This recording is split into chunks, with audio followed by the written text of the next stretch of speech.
wa nahyan an syahwatin. Salah satu sifat orang yang beriman yang mulia, yang derajatnya dinaikkan terus oleh Allah adalah yang bisa mengendalikan hawa nafsu. Kemarin kita bicara tentang hawa nafsu. Kendalikan hawa nafsu yang ammarah supaya jadi lawamah. Ya, kendalikan yang lawamah supaya bisa menjadi mutmainnah. Wa rahmatan lil majhud. Salah satu sifat orang yang beriman yang cukup mulia adalah yang punya kasih sayang pada orang yang susah. Kasih sayang pada orang yang susah. Yang namanya kasih sayang bukan hanya memberi sesuatu. Bukan. Yang namanya kasih sayang bukan hanya memberi sesuatu.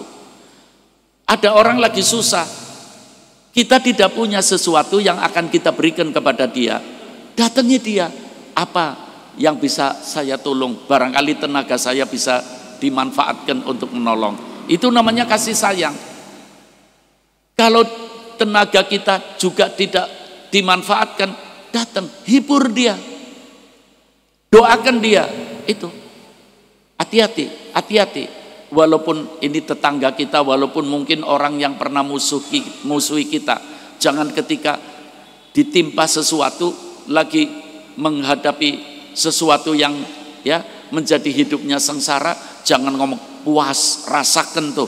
Ini orang yang ngomong gini nanti akan terbalik, kata Nabi kita Muhammad SAW.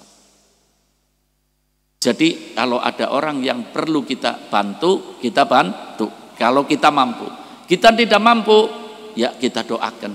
Mudah-mudahan diangkat dari berbagai kesulitannya, diangkat dari berbagai kesusahannya. Nanti pada saatnya, sebab dunia ini seperti roda. Seperti roda. Pandai-pandailah kita bersyukur ketika kita mendapatkan nikmat dari Allah. Supaya nikmat itu jangan lepas dari kita. Pandai-pandai bersyukur. Nanti akan menimpa. Mumpung saya ingat. Dalam tarikh Baghdad itu diceritakan ada seorang suami istri ini dua-duanya berusaha dan disukseskan oleh Allah. Secara materi dia sukses, kaya raya, rumahnya seperti istana, anaknya dikawinkan satu-satu dengan pesta yang luar biasa.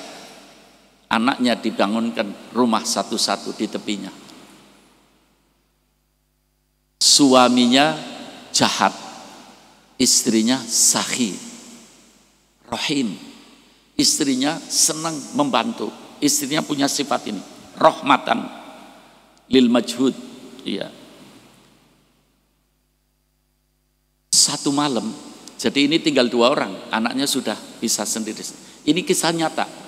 Saya tidak kisah karena yang bicara, yang mengkisahkan ini guru saya. Ya, saya yakin bahwa ini kisah nyata. Tinggal 2 orang, suami istri. Sudah agak sepuh-sepuh. Satu malam, jam 2 malam, ada orang gedor pintu. Tolong, aku sudah 2 hari tidak makan. Tolong berikan aku makan. Sama istrinya dilihat dari jendela, ngomong sama suaminya, Pak, bukakan pintu, suruh masuk, itu di dapur banyak makanan. Kasihan, 2 hari tidak makan, jalannya aja sempoyongan. Kata suaminya, diam kamu istri, aku akan buka tapi aku akan tendang. Dibuka pintunya, ditendang orang itu. Pergi kamu, jangan ngotori lantainya rumah aku, pergi, baunya busuk, suruh pergi. Nangis istrinya, nangis, ya Allah, makanan ada banyak, tidak ada ruginya kita ngasih makan. Jam 2 malam terpaksa. Subhanallah, kejadian ini selesai kira-kira 2 bulan 4 bulan, terjadi percekcokan suami istri sampai cerai. Setelah cerai, rumah ini dijual, dibagi 2. Suaminya ambil bagian pergi tidak tahu kemana, istrinya ambil bagian pulang kampung.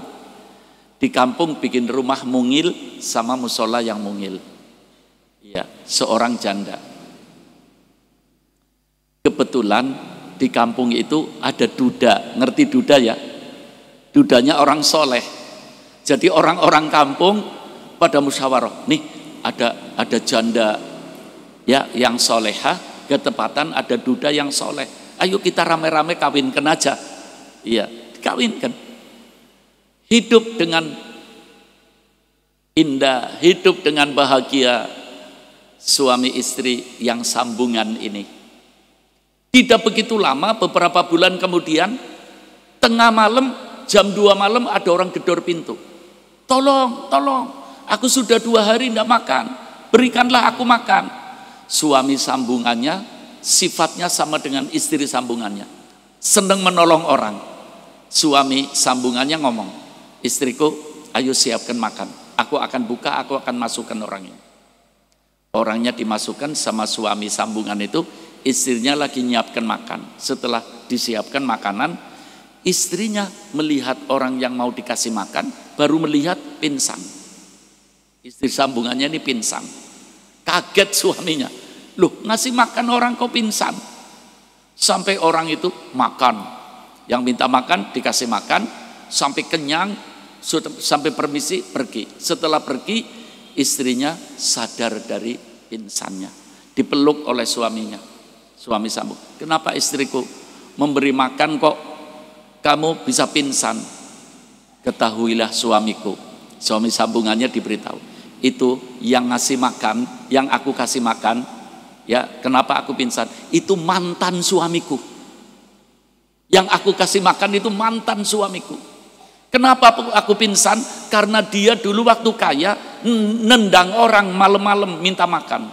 Dipeluk lagi sama suami sambungannya. Yang ditendang sama mantan suamimu itu aku dulu yang ditendang. Hati-hati hidup ini, jangan sembarangan. Hati-hati hidup, super hati-hati. Berbalik berarti. Ya, berbalik. Itu yang aku kasih makan itu mantan suamiku, kata istri sambungannya. Kata suami sambungannya sambil meluk, itu dulu yang ditendang sama mantan suamimu, itu aku yang ditendang. Dunia ndak gampang, mahusahal, ya. Tapi Allah yusahil lana insyaallah, asal kita selalu mendekatkan diri kepada Allah.